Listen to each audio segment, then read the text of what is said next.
Hello and welcome back to Hugo FC. I'm Hugo, obviously, and there's been breaking news that Sean Dyche has parted ways or been sacked by Burnley. We're going to be diving into it in this video. We're going to be looking at his form, so what led to him being sacked. We're going to be looking at his tactical style at Burnley that may have led to his downfall, and we will be looking at potential replacements. And there's some ambitious ones in there. There's a big name, but it could work out, who knows. So stay till the end. We're going to bit of a deep dive, but it's going to be fun. It's going to be relaxed. We're all here mourning the loss of Sean Dyche, so we're all on the same boat. First of all, if we look at his form, he's taken 3 points from his last 6 games, and that was only a one win against Everton. And infamously, Sean Dyche did say, "I don't know how to win, lads." Good impression there. Thank you. In his last 6 games, he's got half a point a game. There's a 2-0 loss against Leicester. So, if we put it into context, 2-0 loss against Leicester, that's not awful. In recent years, they've been a very good team. A 4-0 loss to Chelsea. But if you look at the first half, they actually did very well. And we'll be looking actually at that game a bit more in depth later on. A 2-0 loss to Brentford, that you're competing against that calibre of team in the relegation battle. So they're the teams that you at least want to get a point against. A 2-0 loss to Manchester City is understandable. Play City, you could lose 7-0. They are very defensive-minded, so they did well to hold it. It's literally like Atletico Madrid, just without the quality. Like I said, they won against Everton, and the most recent game they lost to Norwich, which is probably the tipping point. You really have to beat them. Let's be honest, Norwich are the bar. If you can't beat Norwich, you're going to get sacked, basically. But during Sean Dyche's 9.5 year-long run at Burnley, he was promoted twice from the Championship. He achieved 2 top-half Premier League finishes and qualified for Europe for the first time in 51 years, apparently. We want to look at Sean Dyche's Burnley career as a whole, though. He managed 425 games there, won 149, drew 118, and lost 158, with a win percentage of 35.1%. And if you want to put that into context of managers around the relegation battle, Dean Smith of Norwich has a win percentage of 35.7% over his whole career. And Roy Hodgson has a win percentage of 43.1%. But that does include more spells at more successful clubs, and it's over a prolonged amount of time, and he's a more experienced manager. So it sort of makes sense that his is quite a fair bit above that of Dyche's and Dean Smith's. If you look at the club statement, it was quite emotional and it was respectful, but I'm sure many Burnley fans will still be thinking, not sure about this one. He means a lot to them, there's no denying that. The statement says Sean Dyche was the longest serving manager in the Premier League, having been in charge of the Clarets for 9.5 years, overseeing a period which will go down as one of the most successful in the club's history. They are marking him with a stamp of respect there. That is literally saying, in a way, you've done so well, but you've done all you can do. But they then go on to the negatives. They say, however, results this season have been disappointing, and while this was an incredibly difficult decision, with 8 crucial games of the campaign remaining, we feel a change is needed to give the squad the best possible chance of retaining its Premier League status. So I think they're looking for that sort of, that manager boost, which hopefully will see them jump out of the relegation zone of the Premier League and, as they say, maintain their Premier League status. They importantly say the process of replacing Sean has begun, and further announcements will be made to supporters in due course. So we want to look at his play style and how that could lead on to a replacement manager.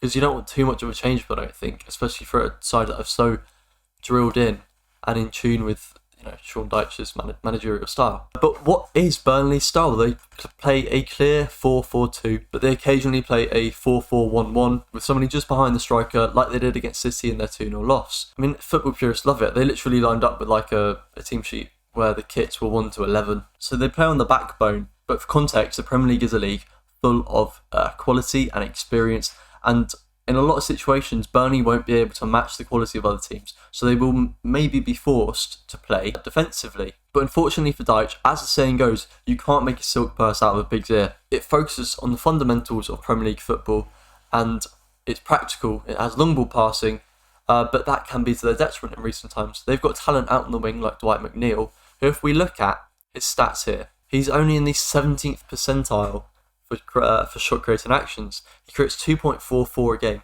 which you don't really want when you've got such a target man in the box like Wout Weghorst, since they have had in January, or Chris Wood before that. But he's a good dribbler. It's so clear that he has got this talent and he can beat his man. But in this system, that it's not being capitalised on. He's in the 79th percentile for dribbles completed.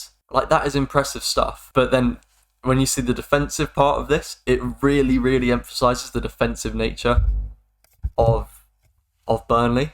So he's in the top 98th percentile for interceptions and the top 97th percentile for blocks per 90 against attackers and wingers. It literally shows that Burnley are an absolute defensive side and everybody works hard.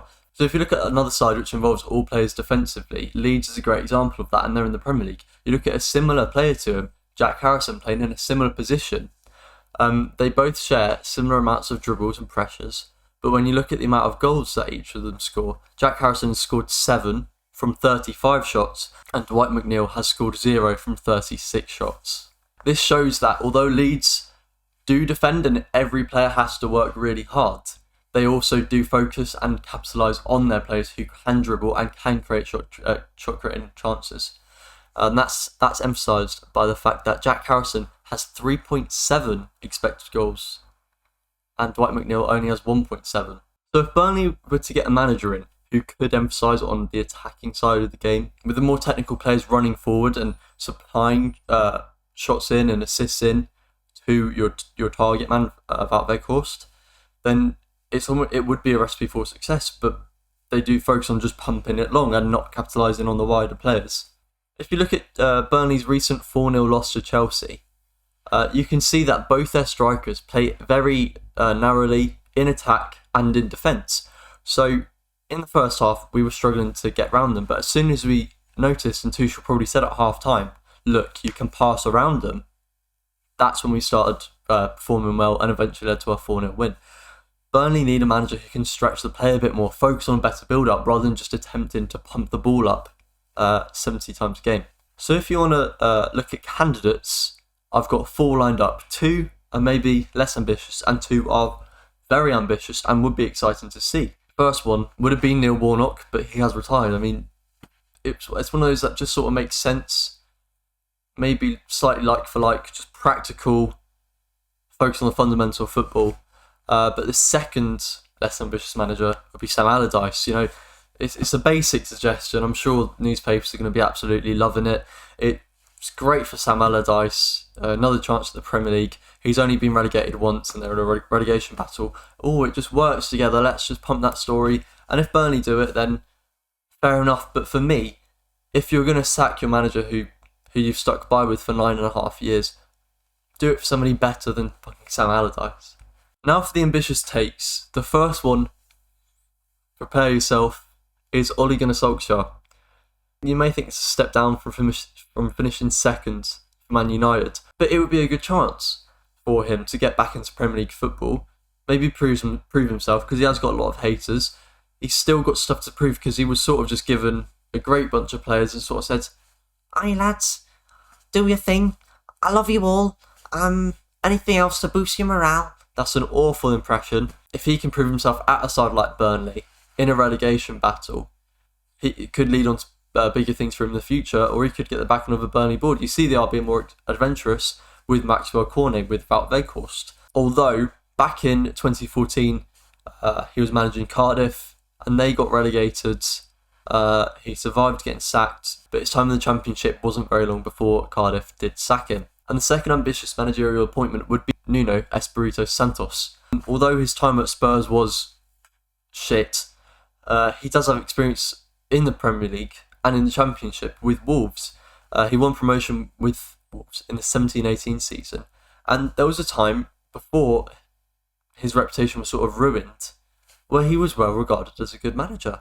With Wolves, I mean, can you remember that the season where Wolves beat Manchester City 2-0 and they sort of cracked that by using their wide players? They've got a target man in Raul Jimenez. They had Adama Traore, and he absolutely capitalised on the wide players, but could still play counter-attacking football. You may want to focus on the defensive side a tad more, but he also did that at Tottenham.